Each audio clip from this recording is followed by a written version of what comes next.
हमारी अगर वो सफलता प्राप्त होती है हमें, तो उसमें हमारी और ज़्यादा बढ़ती जाती है कामना, वासना और बढ़ती जाती है कि हमारा ये कार्य में अब ये सफलता प्राप्त हुई है, तो अब और इसकी ज़्यादा पुष्टि करते हैं। तो उससे क्या होता है, हमारी वृत्ति, मन की वृत्ति बाहर जाती है और बाहर के संस्कार लाती है। अब बाहर के संस्कार आने से क्या हो जाएगा, जन्म मरण का चक्कर, हम अपने आप से दूर, चक्कर चालू हो गया ना बाहर का हमारा। अब यही कह रहे थे कि जब तक ये अहंकार ख़त्म नहीं होता, लय नहीं होता, तब तक हमारा काम नहीं बन सकता। अब ये अहंकार जब ख़त्म होता है तो फिर उस चैतन्य की अपने से पृथक सत्ता दिखाई देती है, शरीर से अलग। मैं क्या हूँ, मैं ब्रह्म हूँ, मैं ब्रह्म हूँ, है ना। ये शरीर से अलग ये कब हमें दिखेगा, जब ये अहंकार बैठ जाएगा, शरीर वाली मैं बैठ जाएगी, तब वो हमें दिखाई देगा। इसलिए कहा, जिसकी कोई कामना एवं वासना नहीं है वही अपने आप में स्थित है। जीव एवं आत्मा के भेद का कारण मात्र अहंकार है तो ब्रह्म। अब ब्रह्म से जीव कैसे बन गया, अहंकार के कारण।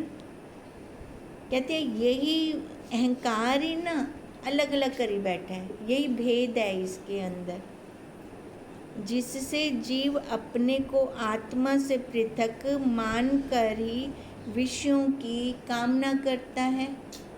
अब अपने आप को तो आत्मा मान नहीं रहा, ब्रह्म मान नहीं रहा, सच्चिदानंद मान नहीं रहा, क्या मान रहा है, शरीर वाला, है ना। सारी उपाधियाँ उसने ओढ़ रखी हैं।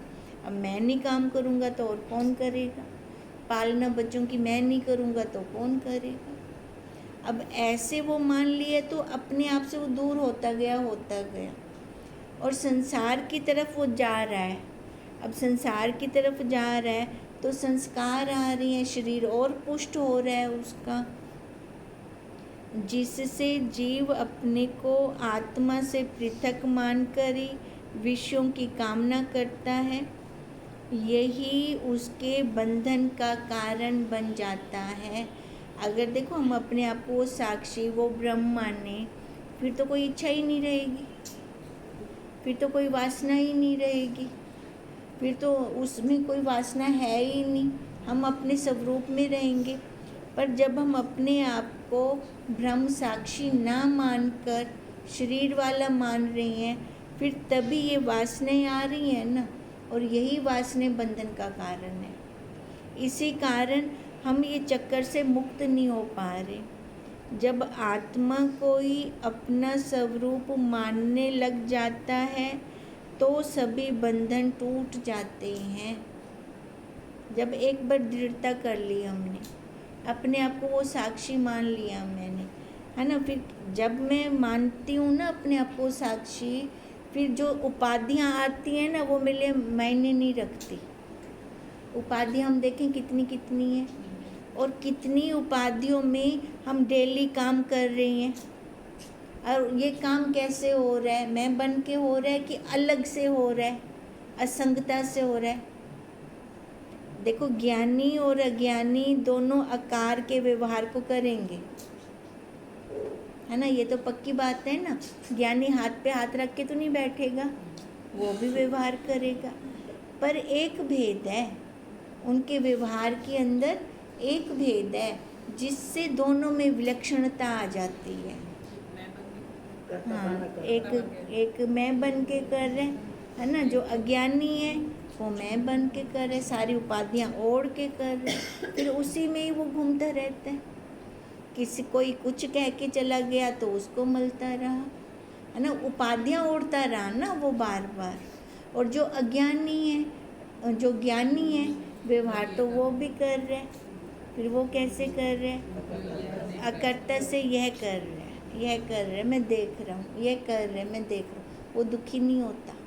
व्यवहार उसका भी होगा वैसे का वैसा ही होगा जैसे अज्ञानी का है, पर वो मिल के कर रहे हैं अज्ञानी, और ज्ञानी देख के कर रहे हैं, अलग हो के कर रहे हैं। इसलिए जब आत्मा को ही अपना स्वरूप मानने लग जाता है तब उसके सारे बंधन टूट गए। फिर इसके लिए अहंकार को नष्ट करना ही एकमात्र उपाय है। अब ये बंधन कैसे टूटे, है ना? क्या करना पड़ेगा हमें इन बंधन को तोड़ने के लिए? अहंकार को लय करना पड़ेगा, है ना? मैं शरीर नहीं हूँ, इससे उठना पड़ेगा, देह भाव से उठना पड़ेगा। और बार बार अगर ये भाव आ रहा है, कोई परिस्थिति आ रही है और मैं उसके साथ जुड़ रही हूँ, तो इसको काटें। फिर जब तक हम काटने का पुरुषार्थ नहीं करेंगे तब तक हम अलग नहीं हो सकते, मुक्त नहीं हो सकते, जिससे जीव एवं आत्मा का भेद समाप्त हो जाए। अहंकार को जब लय करेंगे, बस एकमात्र उपाय यही है, अहंकार को लय करना है, तब भेद खत्म। कौन जीव कौन ब्रह्म, ये तो जीव की अपेक्षा से ब्रह्म बोल रही हैं। जब एक वही रह गया तो फिर बोलने की क्या ज़रूरत है? फिर तो हम बोलेंगे भी नहीं। कार्य के बढ़ने से उसके बीज की वृद्धि होती देखी है ना? अब जितना पसारा करेंगे तो उतना समेटना भी तो पड़ेगा। तभी कहा बहुत पसारा मत करें, थोड़े की आस, सारा जिन किया वो भी गए निराश। अब देखो बहुत पसारा क्यों करना, है ना? बहुत पसारा जिन किया, निराश गए, खाली हाथ गए, पसारा करते रहे। तभी कहा जिन्होंने बहुत पसारा किया है तो उनका क्या हुआ है? बीज बड़ा है, फैला है, संसार वाला बीज फैला है उनका। और कार्य का नाश होने से बीज भी नष्ट हो जाता है। अब कार्य का नाश होने से, कार्य का नाश कैसे होगा? मन से। बाहर कार्य नहीं ख़त्म कर देने, मैं तो रोटी नहीं बनेंदी, मैं तो सब्जी नहीं बनेंदी, और कार्य क्या नहीं ख़त्म करने, वो तो वैसे के वैसे ही होगा। कार्य असल में कहाँ से ख़त्म हो?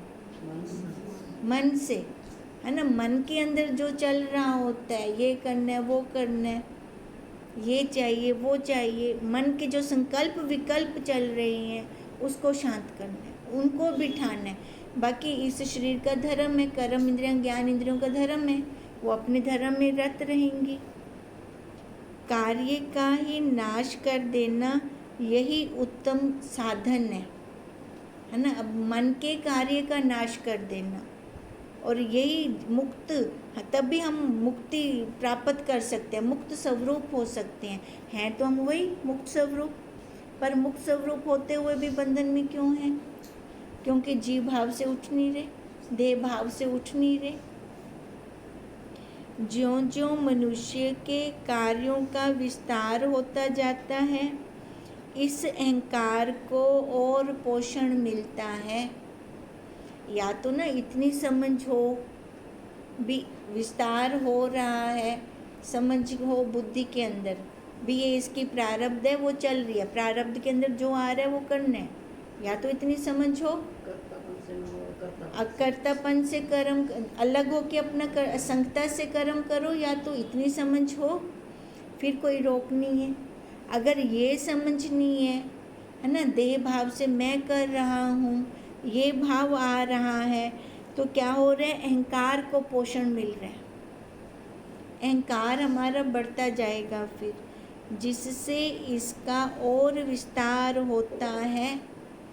अब विस्तार क्या होगा? जन्म मरण का चक्कर चालू रहेगा, ये ख़त्म ही नहीं होगा। किंतु कार्यों के नष्ट करने से इसको पोषण नहीं मिलता।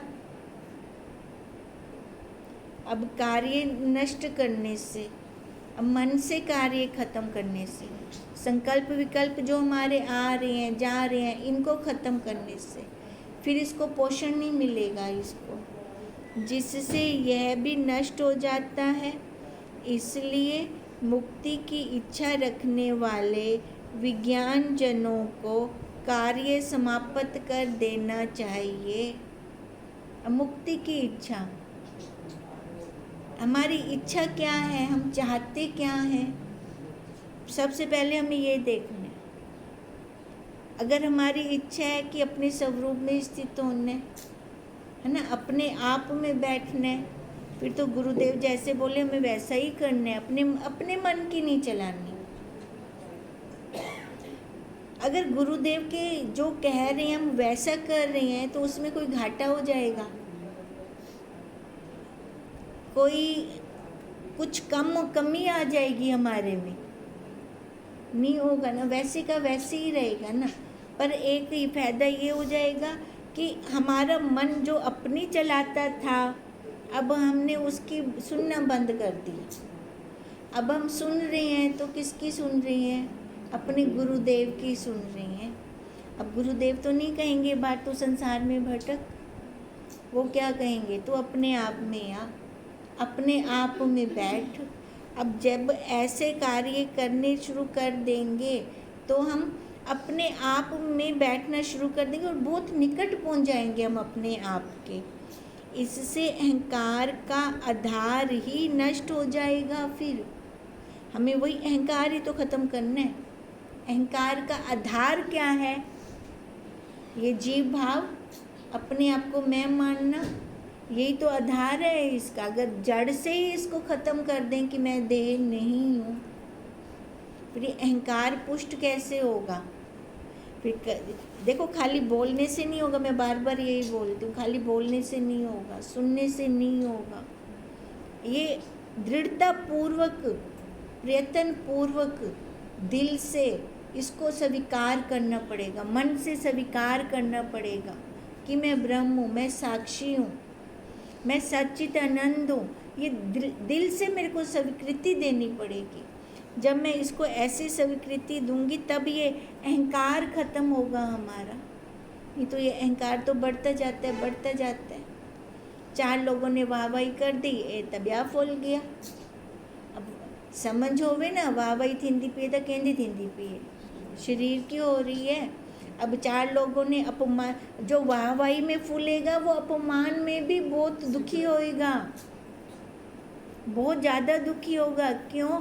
क्योंकि वो अभी तक समझ रहा है मेरा मान हो रहा है, मेरा अपमान हो रहा है, वो ये समझता रहेगा। फिर अब जो मान अपमान से उठ गया है ना, फिर पता चलेगा ना भी अब बोल मन, अब क्या हाल है तेरा। अब जैसे गुरुदेव ने किया था, पहले भिक्षा मांगने गए थे ना, तो मई ने क्या बोला था? हट्टा कट्टा है, लाल टमाटर जैसा है ना, भिक्षा मांग रहा है, जा जा भी पहली रोटी बनाइए और आ गए। ऐसे गुरुदेव के लिए उन्होंने कहा ना। तो देखो अब तो गुरुदेव ने क्या अपने मन को दिखाया कि बोल अब तेरा क्या हाल है ना। ऐसे ही अब उनकी परिस्थिति अलग थी, वो उन्होंने भिक्षा मांग के दिखाई इसको। अपने पास तो गुरुदेव रोज ही परिस्थितियाँ भेज रही हैं, हम दिखाएं इसको। अब बता तेरा क्या हाल है, अब तेरे को मान लग रहा है, अपमान लग रहा है, क्या लग रहा है तेरे को? अब जब इसको ऐसे दिखाना शुरू कर देंगे फिर देखो अपना कसौटी होती जाएगी, अपनी परख होती जाएगी अपनी। सोने की भी तो परख करते हैं ना। अब हमें नहीं पता, क्या पता गुरुदेव हमारे पास परिस्थितियाँ भेज रहे हों। जैसे हमारे संदेश में निकलता है, एक मटका भी हम ठोक बजा कर देखते हैं लेने जाएं तो गुरुदेव क्या हमें ठोक बजा के नहीं देखेंगे? वो भी तो देखेंगे ना, मेरा शिष्य कैसा है, वो कितने पानी में है, मान अपमान में अभी टिका बैठा है कि यहाँ से बाहर निकल गया है, तभी वो परिस्थितियाँ भेजते हैं। कैसे नंबर लगाएंगे हम? नंबर लगाने के लिए परिस्थिति का आना जरूरी है ना। फिर जब वहाँ से निकल गए फिर देखो अंदर फिर खुशी कितनी आती है। भी मैंने सामने कुछ जवाब भी नहीं दिया, ना ही मेरे मन के अंदर से कुछ उठ रहा है। फिर जो वो प्रसन्नता होती है वो हमारे गुरुदेव तक पहुंच रही होती है और हमारे नंबर लग रहे होते हैं। फिर एक कदम और आगे हमें वो बढ़ा देते हैं। हम कैसे बढ़ते आए एक एक कदम, हमें पता चला पर अब हम महसूस करते हैं ना, अब वो जो पहले वाली स्थिति थी अब उससे हम बहुत आगे हैं। अब हमें छोटी छोटी बात हम पकड़ते नहीं हैं, ये फीलिंग होती है अपने आप को, है ना। कैसे हुई? ये गुरुदेव की ही है सारी महिमा, वही कर रही हैं, वही हमें उठा रही हैं, एक एक कदम हमारा आगे बढ़ा रही हैं। एक कदम कब आगे बढ़ाएंगे? जब पीछे वाला कदम छोड़ेंगे, तभी हम आगे बढ़ेंगे ना। मतलब पीछे वाला तो छोड़ू ना पहले, ये पुरुषार्थ तो करूँ ना पहले, है ना। क्यों परिस्थितियों में रुकना, क्यों कहीं पर बैठ जाना? जगह जगह पे रुक के क्या हो रहा है? मैं देख रही हूँ, मान में मैं फूल गई, अपमान में मैं सुकड़ गई अभी तक। फिर इसका मतलब वो गुरुदेव आगे नहीं बढ़ाएंगे, फिर वो वहीं पे रोक देंगे। हाली थूँ था चली कहनी, एक क्लास था हिंदी पार थी कहनी, अगो कि मैं पूजे से फिर। और हम चाहते हैं हमारा ये लास्ट जन्म है, मेरे को अब दोबारा आकार नहीं लेना। तो उसका जैसा काम भी तो हो, उसका जैसा कर्म भी तो हो। कर्मों की गति बहुत गूढ़ है, ऐसे कर्म तो कभी ख़त्म ही नहीं होंगे हमारे। अब एक ज्ञान की तेली से ही हमें ये ख़त्म करने पड़ेंगे। हमारा जो अध्याय चल रहा है, चौथा अध्याय, द्रव्य यज्ञ से श्रेष्ठ कौन सा यज्ञ बोला? ज्ञान यज्ञ बोला। अब देखो, अब ज्ञान यज्ञ श्रेष्ठ है ना। अब ज्ञान में बैठने, विवेक करने, विचार करने और कुछ भी नहीं करना, फिजिकली कुछ नहीं करना, खाली विवेक करना है, विचार करना है। अब विचार करके ज्ञान में मैंने अपने आप को ढालना है, बस इतना काम करना है। शरीर से क्रिया करनी मुश्किल है कि नहीं है ना। अब खाली ज्ञान यज्ञ में आना है, बाद भी तो ज्ञान यज्ञ में ही तो उसे हुंदा छुटकारा की जीव दा छुटकारा कि में थी से ज्ञान यज्ञ थी से ही तो इलावा तक बे यज्ञ नाल नहीं थी सकता। अंत विच ज्ञान यज्ञ है। अब अंत विच ज्ञान यज्ञ तक गुरुदेव ने आप को पहले ही हूँ क्लास विच बुला दिता है, हम पहले ही वहाँ बैठे हुए हैं ज्ञान यज्ञ में। अब वो यज्ञ तो करें ना। फिर यज्ञ किस चीज़ का करना है? सुहा करना है। किसको? अहंकार को। अहंकार को सुहा करना है, इसकी आहुति देनी है।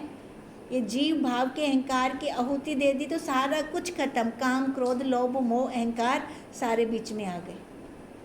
सब यज्ञों की एक आहुति आ गई। फिर अब यही आहुति देकर हम अपने आप में बैठ सकते हैं। अब उसके लिए और कुछ करने की ज़रूरत है? तभी बार बार यही कह रहे हैं भी कोई इसके अलावा और कोई साधन ही नहीं है, कोई उपाय ही नहीं है। अब ये उपाय हम खुद अपनी बुद्धि से समझ के करें, बस समझ आ जाए। समझ क्या आए? अपने आप की आ जाए कि मैं वही ब्रह्म हूँ, मैं वही साक्षी हूँ। अब परमात्मा ने स्वीकृति दी है कि तू अपने आप में बैठ, इसलिए मनुष्य शरीर दी है। हमें गिफ्ट मिला है ये मनुष्य शरीर। क्यों? क्योंकि ज्ञान यज्ञ खाली मनुष्य शरीर में ही हो सकता है। हम किसी और शरीर में कर सकते हैं? नहीं कर सकते। ये परमात्मा की तरफ से हमें गिफ्ट है। फिर उस गिफ्ट को मतलब उसका फ़ायदा उठाए ना, जो गिफ्ट मिली है हमें। गिफ्ट को फेंक तो ना दें। अगर संसार में इसको रचा रहे हैं, पचा रहे हैं, तो ये फेंकना हो गया। तो हमने एक जानवर की तरह ही इस मनुष्य शरीर को व्यर्थ गवा दिया।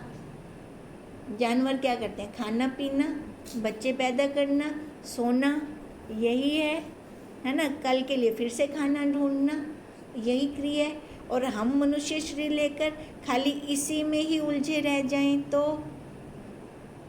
फिर हमने क्या किया? कुछ ना किया ना। हमने मनुष्य जन्म व्यर्थ गया हमारा।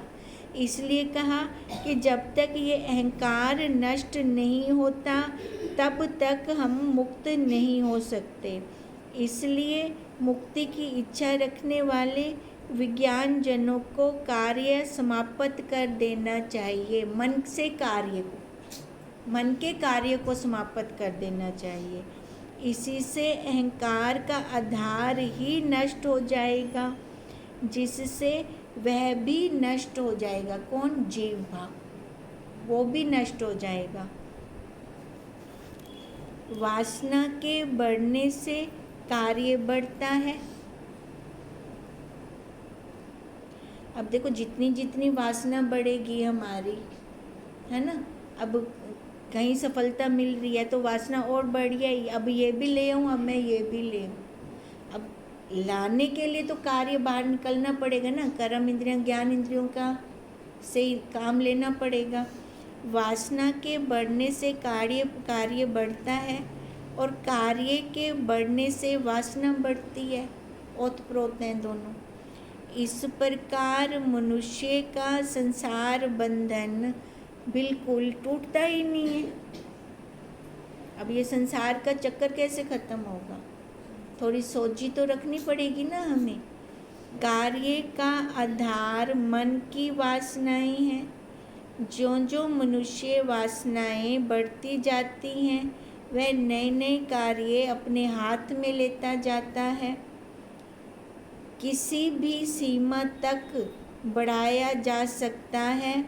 कहते हैं वह नए नए कार्य अपने हाथ में लेता है। इन कार्यों की सफलता से वासनाएं निरंतर बढ़ती जाती हैं। वासना का कोई अंत नहीं है, इसे किसी भी सीमा तक बढ़ाया जा सकता है। इन दोनों में फंसे रहने से मनुष्य इस संसार बंधन से कभी मुक्त ही नहीं हो सकता, है ना। वासनाएं बढ़ती गई उसकी और कार्य बढ़ता गया, तो वासना बढ़ी तो कार्य बढ़ा, कार्य बढ़ा तो वासना बढ़ी। अब चक्कर तो उसका चल पड़ा, अब ये कभी तो ख़त्म ही नहीं होगा इसका। गोल रास्ते का कभी अंत नहीं आता, लंबे रास्ते का अंत आ जाएगा, है ना। अब संसार से अगर हमें बाहर निकलना है, अपने आप में बैठें, कार्य खत्म करें, मन के कार्य को खत्म करें, संकल्प विकल्प खत्म करें। हमें करना पड़ेगा। खत्म करते करते करते रास्ता भले लंबा हो जाए पर पहुंच जाएंगे मंजिल पर। अब कार्य बढ़ाएं, कार्य बढ़ाने से वासना बढ़े, वासना बढ़ने से कार्य बढ़े, ये रास्ता गोल हो गया। अब ये इसका अंत नहीं आएगा कभी भी, और हम कभी यहाँ से संसार से मुक्त नहीं हो पाएंगे। इसलिए वासना त्याग से कार्य अपने आप बंद हो जाते हैं। जीवन के लिए जो आवश्यक है वे ही कर्म शेष रह जाते हैं। अब जो जरूरी का है ना, अब इसको 2 रोटी खिलानी है, जरूरी का है, फिर उसमें ये नहीं होगा मेरे को ये वाली खानी है कि ये वाली खानी है। जो जरूरी का है ना, प्राणों को पुष्ट करना है, वो जल्दी जल्दी करके अपने आप में आएगा। फिर अब हमारे पास कपड़े इतने होंगे कि ज़िंदगी भर चल सकते हैं, पर इच्छा है और लेने की, यहाँ पे फिर ये चलता रह जाएगा। इसलिए का कर्म शेष कब रहेगा? जब वासना खत्म होंगी, इच्छाएं खत्म होंगी हमारी। इसलिए संसार बंधन को काटने के लिए मुनि इन दोनों का नाश करते हैं। अगर संसार बंधन खत्म करना है, एक तो कार्य का नाश करना है और दूसरा वासना। जो मुनि हैं, है ना, जो जिज्ञासु हैं, जो साधक हैं, वो नाश करेंगे पहले इसको। इतना ले लिया तो क्या हो गया, इतना इसको पहना दिया तो क्या हो गया। विषयों की चिंता और बाहरी क्रिया, इनसे ही वासना की वृद्धि होती है। विषयों की चिंता, अब विषय हैं मन के अंदर, बहुत सारे विषय जागृत हैं, तो उसके लिए बाहर जाना पड़ेगा, बाहर की क्रिया करनी पड़ेगी। कहते हैं इनसे वासना की वृद्धि होती है। विषयों का चिंतन करने एवं बाहरी क्रिया दोनों से ही वासना की वृद्धि होती है। इसलिए मोक्ष प्राप्ति की इच्छा करने वाले को वासना एवं कार्य दोनों का ही त्याग कर देना चाहिए। हमारी मेन डिमांड क्या है, हम चाहते क्या हैं, अगर इसको हम फोकस करके चलें, है ना, तो कह रहे हैं वो कार्य और वासना दोनों का त्याग करना चाहिए। अगर हम जिज्ञासु हैं, साधक हैं और मुनि हैं, है ना, जो मुनि कौन, जो मन को अपने में साध लेता है, मनन करता रहता है, वही मुनि है। अगर हम हैं वही, तो इनका त्याग करना पड़ेगा पहले, तब हम वो मुक्त स्वरूप हो सकेंगे। हैं तो मुक्त स्वरूप, है ना, इन वासनाओं ने बंधन कर रखा है ना, इनके कारण हम जकड़े पड़े हैं ना। पहले इनको छोड़ना पड़ेगा। ओम तम नमामि